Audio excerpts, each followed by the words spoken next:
Bonjour et bienvenue sur la formation Blender. J'espère que vous allez bien. Alors aujourd'hui, je vais vous expliquer ou encore nous allons tout simplement parler du node qui permet de changer la longueur d'onde. Donc ce node, lorsque je clique par exemple sur cet objet, ça s'appelle Wavelength. Donc Wavelength. Donc je ne sais pas comment le prononcer, mais j'espère que vous l'avez déjà parfois vu quelque part. Donc, ce node, on le trouve juste dans le convert et c'est le dernier qui est là. Donc, après avoir tout expliqué, je vais venir maintenant finir par le dernier.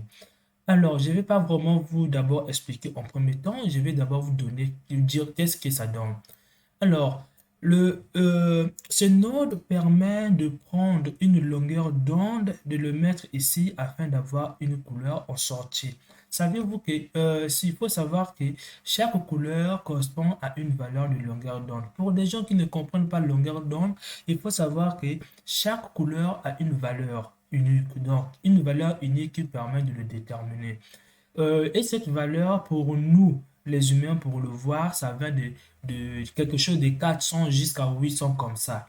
Donc, si vous allez plus de 800, vous n'allez plus avoir voir les couleurs. L'œil humain ne peut plus voir. Si vous descendez de 400, vous ne pouvez plus voir. Donc, ce sont des valeurs qui sont données à chaque couleur pour savoir, ça correspond, chaque couleur, pour savoir telle couleur correspond à telle valeur. Donc, j'espère que vous avez compris cela. C'est juste que vous aurez une valeur que vous allez obtenir une couleur. Donc, pour cela, je vais créer un nouveau projet pour vous les expliquer dans les détails. Alors, je vais laisser ce cube ici. C'est à vous de supprimer ou pas.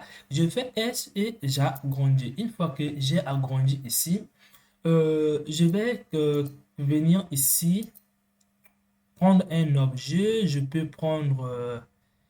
prendre simplement la sphère. Je fais GZ ici, je fais clic droit Smooth ici. Alors, une fois que j'ai fait clic droit, vous allez passer en rendu et vous allez venir dans les shaders, vous allez encore passer en rendu et là, vous créez un matériau.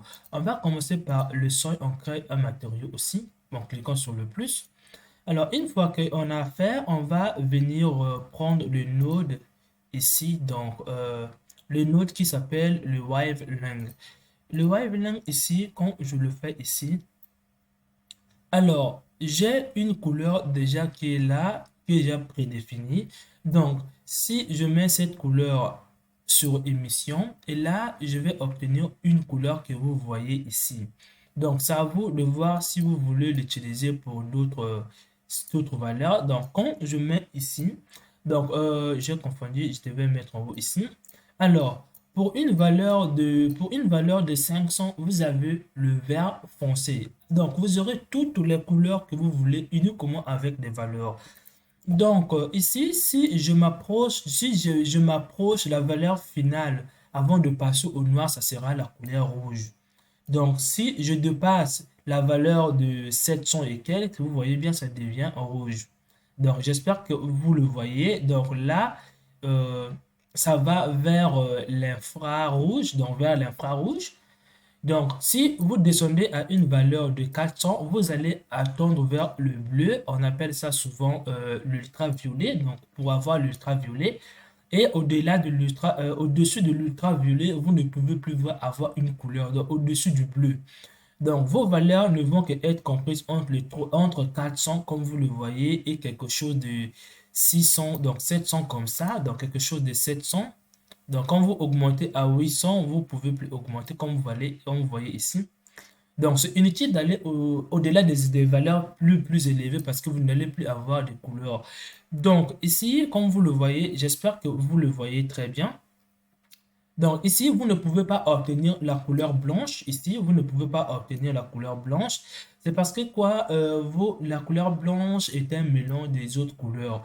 Donc, si vous passez par exemple sur la couleur, vous voyez bien, j'obtiens pas la couleur jaune ici. C'est parce que eux aussi, c'est un mélange. Donc, vous allez obtenir les couleurs élémentaires. Donc, j'espère que vous avez compris cette vidéo.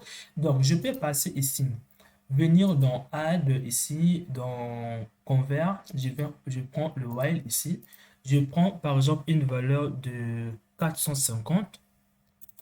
Une valeur de 450. Alors, une fois que j'ai mis une valeur de 450, je vais obtenir quelque chose de proche du bleu. Donc, je vais le mettre ici. Et là, j'obtiens du bleu. Quand je vais venir ici, donc, chaque valeur va vous donner une couleur RGB. Alors, quand je vais ici, moi, je vais le mettre sur la lumière qui se trouve sur émission ici. Donc, sur la couleur ici, je peux mettre une valeur de 600 piles. Donc, 600 piles va vous rapprocher au rouge, mais attention, si vous avez le 500 piles, c'est la couleur verte, donc 600, quelque chose de 600 comme ça va vous donner la couleur rouge. Donc, quand je mets ici, et là, vous devriez obtenir une couleur rouge, mais le problème est seulement, vous avez mis ça en tant que lumière. Donc, si vous mettez ça en tant que couleur ici, donc en tant que couleur, vous allez obtenir une couleur ici. Donc, moi, je vais le mettre en tant que lumière. Donc, je vais le mettre ici. Et là, en mettant, je peux augmenter la lumière. Et là, vous devriez activer le bloom ici pour mieux voir le bloom. Donc, j'espère que vous avez compris cette vidéo. Alors, une chose encore, c'est que vous vous dites, quelque chose qui s'allume ne peut pas avoir de l'ombre comme ça ne peut pas avoir quelque chose comme ça. Donc pour cela, vous éliminez l'ombre de la lumière ici. Vous allez venir prendre les lignes de probe. Donc quand je fais, je vais augmenter ceci. Attention, ça consomme un peu au moment que, attention, ça va prendre un peu du temps en fonction du volume que vous allez faire. Donc je vais venir dans rendu ici. Je descends, il y a ligne propre qu'on a dit indirect link. Et je vais cliquer sur Bake afin de lancer les calculs comme vous le voyez. Et là, vous voyez bien, l'ombre s'est diminuée en fonction de la distance ici. Donc, j'espère que vous l'avez vu. Donc, vous pouvez faire Auto Bake pour dire qu'à chaque fois que vous changez de position, il va refaire les calculs pour bien faire. Donc, si par exemple, vous changez la position de votre lumière, vous le mettez ici, automatiquement, ça sera calculé. Mais ça consomme un peu de la puissance. J'espère que vous avez compris cette vidéo. Alors, on se retrouve dans les prochaines vidéos auxquelles je vais expliquer d'autres nudes.